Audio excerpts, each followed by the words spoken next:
Bom dia, pessoal. Meu nome é Geraldo Henrique da Costa. Atualmente sou coordenador da carteira de e-commerce no Sebrae Nacional. E aí, estamos aqui gravando o Papo de Negócio para falar um pouquinho mais de e-commerce para vocês.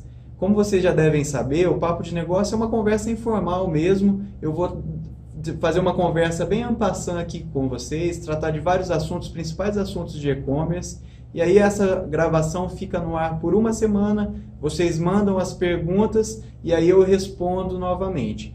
As respostas desse Papo de Negócio eu vou fazer lá na Conferência E-Commerce Brasil, que vai acontecer em Porto Alegre no dia 11. Então, além das perguntas, eu ainda vou trazer algumas tendências, algumas dicas direto de lá, ou seja, coisa que o pessoal está falando, que está na crista da onda agora sobre e-commerce. Então, além das respostas, entrar nos temas específicos que vocês queiram, eu vou trazer algumas dicas e algumas ações, algumas palestras, algumas informações principais que vai estar tendo lá na conferência. Bom, para a gente começar um pouquinho a falar de e-commerce, não tenho nenhuma expectativa de exaurir o tema, porque senão demoraríamos muito tempo, porque a conceituação básica mesmo, o que é e-commerce? É uma atividade mercantil que basicamente faz a conexão eletrônica entre a empresa e o cliente. Então, se a gente fosse falar de tudo isso, porque o escopo de atividades econômicas no comércio eletrônico é tão grande, então eu vou falar dos principais pontos sobre comércio eletrônico. Ainda sobre a conceituação, então a gente pode ver comércio eletrônico, e-commerce, comércio virtual ou como queiram chamar, tem várias nomenclaturas que as pessoas usam, é um tipo de transação comercial feito especialmente por meio de equipamento eletrônico, seja computador, tablet, celular e assim por diante. Dada essa nivelada básica em relação à conceituação, eu queria conversar um pouquinho sobre a tendência. O comércio eletrônico, como que está? Ainda está em crescimento, porque teve uma época que foi muito falado. Por exemplo, em 2010, nós tivemos um crescimento em relação ao volume de venda de 40%. Então, era um momento específico do comércio eletrônico. Mas aí eu quero trazer alguns dados para a gente analisar justamente isso, se a gente está chegando na maturidade de mercado ou não. Em 2010, como eu falei, teve esse 40% de crescimento, depois foi reduzindo um pouco. 2011, 26%, 12%, 20%. 2013 subiu novamente para 28% a taxa de crescimento do comércio eletrônico. 2014, 24%, 15%, 16%. Em 2016, teve um 11% de faturamento. E em 2017, de acordo com as últimas estimativas agora de novembro, a gente espera fechar com 12% de crescimento, um mercado de cerca de 60 bilhões de reais. E aí a gente vê uma certa redução na taxa de crescimento. Continua crescendo a no mínimo 2 dígitos nos últimos anos. Mas isso tem muita influência, por exemplo, de crise. Se a gente analisa a pesquisa mensal de serviços, por exemplo, ou pesquisa mensal de comércios do IBGE, que o principal indicador é o volume de vendas do comércio e serviços, seja ele eletrônico ou não, ela também teve uma redução nos últimos anos, então tem muito essa influência de crise. Então o importante é que continua crescendo no mínimo na taxa de 2 dígitos.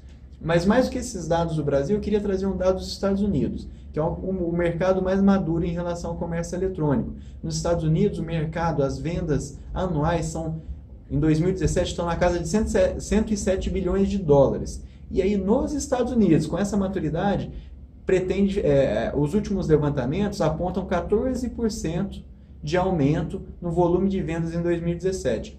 Ou seja, ainda tem muito para crescer no e-commerce, ainda tem muitas oportunidades.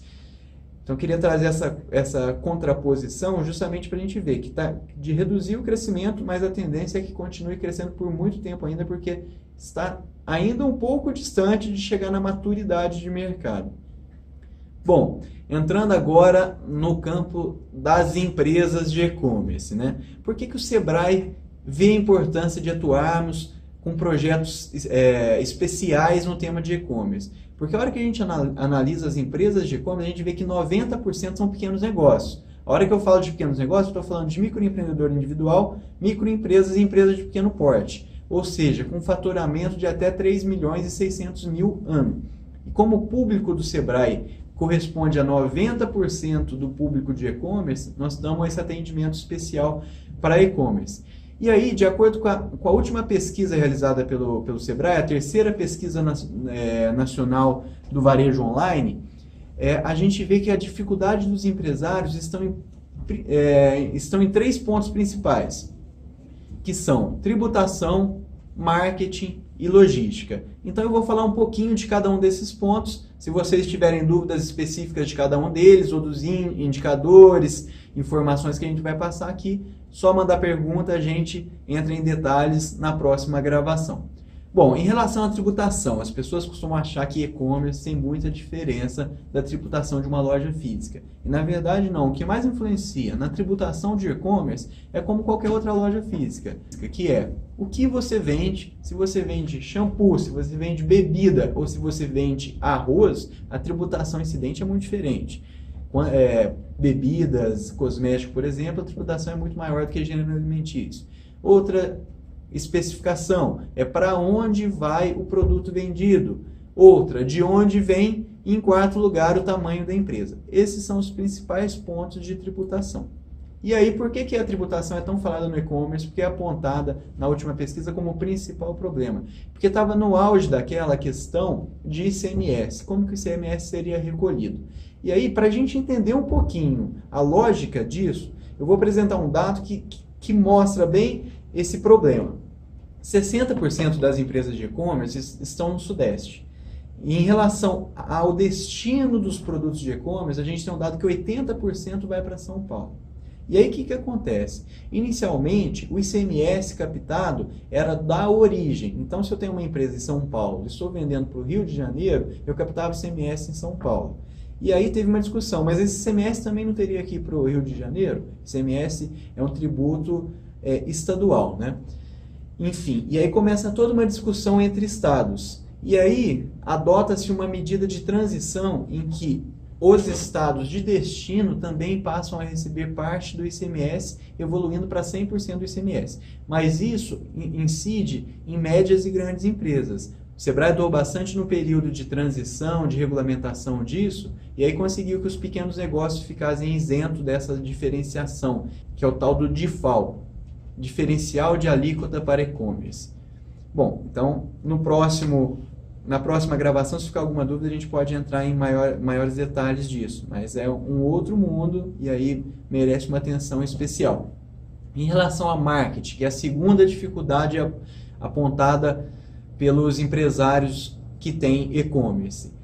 Marketing, a gente pode, falando em linhas gerais, a gente sabe que cerca de 12% do faturamento das empresas de e-commerce são aplicadas em marketing. Então aí a gente já tem um referencial. Se eu estou aplicando mais que essa média, se eu estou aplicando menos, eu tenho que ajustar para aplicar igual ao mercado, ou o meu segmento não exige um investimento tão alto em marketing. É lógico que sempre tem essas ponderações. Esse referencial de média são importantes para a gente ter uma comparação da nossa empresa em relação ao mercado. Estratégia de fidelização em marketing, por exemplo. Na dificuldade de marketing, a gente tem que 43% dos e-commerce brasileiros não tem nenhuma estratégia de fidelização. Ou seja, se o e-commerce tem uma estratégia de fidelização, a gente sabe que 20% a estratégia de fidelização é só em relação a cupons de descontos para clientes.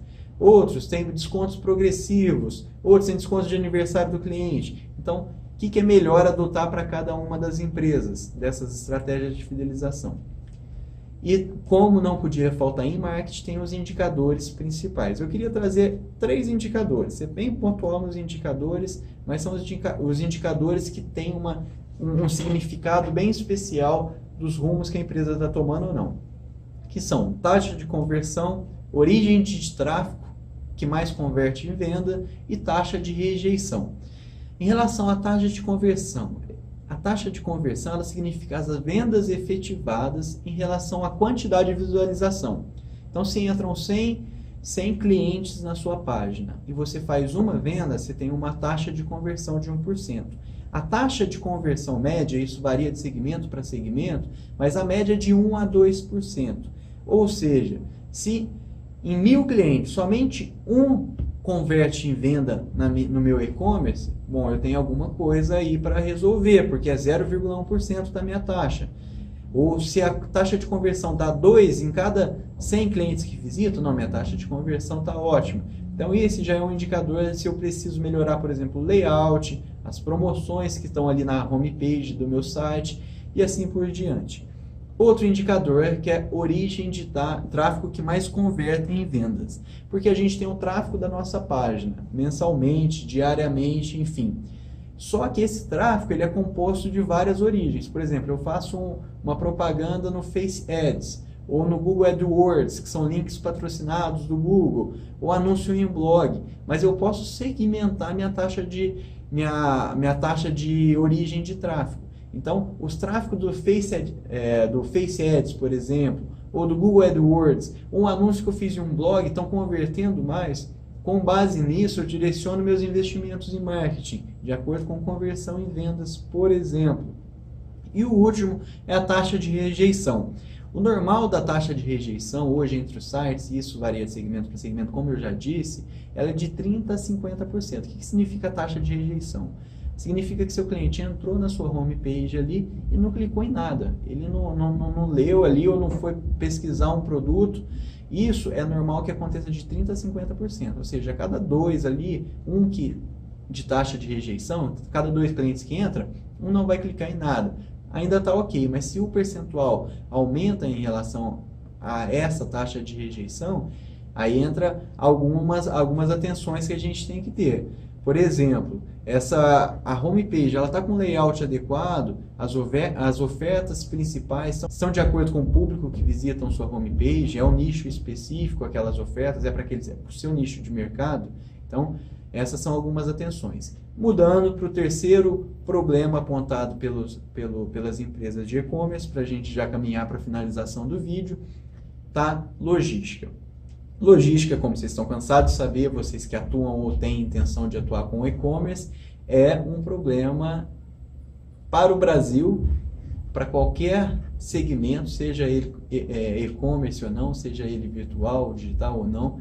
Imagina para e-commerce que depende muito de entregas. Então, logística, eu queria apontar dois pontos. A hora que a gente fala de logística, a primeira coisa que a gente fala é no envio de produtos, né? Então, o envio de produtos, ele é separado em várias partes ali para a gente determinar a entrega do produto no prazo para o cliente. Então, tem o picking, que eles chamam, né, que é a separação do produto. O picking está dentro da empresa, não é o tempo da transportadora.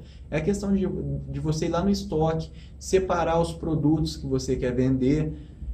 Depois, separado, feito o picking, você tem que preparar a nota fiscal, você tem que fazer a conferência se todos os produtos estão ali de acordo, para você não mandar errado e ter que retornar o produto e mandar de novo, ter uma logística reversa. E tem o packing, que aí é a parte da separação, de embalagem, para mandar efetivamente para a transportadora, e aí passa a correr o tempo do correio da transportadora que você utilizar. Então esse é o prazo de entrega da logística, no sentido de entrega do produto ao cliente. E aí tem a logística reversa, que aí é bem significativa. Por exemplo, o caso de troca, o caso de devolver um produto, e aí você tem que fazer o reembolso e custear frete de volta do produto. Isso a gente descobriu que chega a 3,5% do faturamento das empresas. De acordo com a terceira pesquisa online do Varejo Online, 3,5% do faturamento das empresas de e-commerce ficam só para a logística reversa, que é essa de troca, devolução de produto. Então, é algo muito significativo que a gente tem que dar atenção. Caminhando à finalização do Papo de Negócio de hoje, eu disse no começo que e-commerce é muito importante para o Sebrae. E por que disso? Porque a missão do Sebrae é promover a competitividade e o desenvolvimento sustentável dos pequenos negócios. Pequenos negócios correspondem a 90% de todas as empresas de e-commerce, ou seja, as empresas de e-commerce 90% são pequenos negócios. Então o Sebrae tem uma série de soluções para oferecer para as empresas que trabalham com e-commerce. E aí eu vou citar algumas aqui, tem várias disponíveis, mas por exemplo, uma solução nossa que chama Na Medida, ela tem capacitações que chamam Gestão Básica para E-commerce, Logística para E-commerce, Como Vender Mais o Meu E-commerce.